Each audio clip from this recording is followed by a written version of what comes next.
L'Ecclésiaste. Chapitre 1. Parole de l'Ecclésiaste, fils de David, roi de Jérusalem. Vanité des vanités, dit l'Ecclésiaste, vanité des vanités, tout est vanité. Quel avantage revient-il à l'homme de toute la peine qu'il se donne sous le soleil? Une génération s'en va, une autre vient, et la terre subsiste toujours. Le soleil se lève, le soleil se couche, il soupire après le lieu d'où il se lève de nouveau. Le vent se dirige vers le midi, tourne vers le nord, puis il tourne encore, et reprend les mêmes circuits. Tous les fleuves vont à la mer, et la mer n'est point remplie, il continue à aller vers le lieu où il se dirige.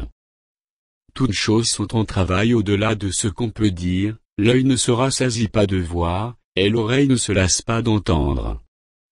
Ce qui a été, c'est ce qui sera, et ce qui s'est fait, c'est ce qui se fera, il n'y a rien de nouveau sous le soleil. S'il est une chose dont on dise, vois ceci, c'est nouveau.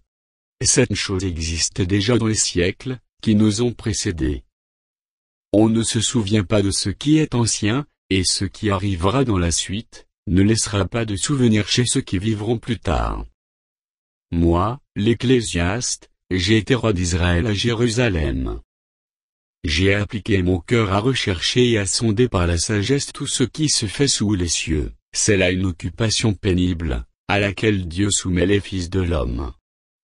J'ai vu tout ce qui se fait sous le soleil, et voici, tout est vanité et poursuite du vent.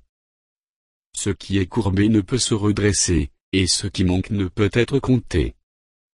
J'ai dit en mon cœur, voici, j'ai grandi et surpassé en sagesse tous ceux qui ont dominé avant moi sur Jérusalem, et mon cœur a vu beaucoup de sagesse et de science. J'ai appliqué mon cœur à connaître la sagesse, et à connaître la sottise et la folie, et j'ai compris que cela aussi c'est la poursuite du vent. Car avec beaucoup de sagesse on a beaucoup de chagrin, et celui qui augmente sa science augmente sa douleur.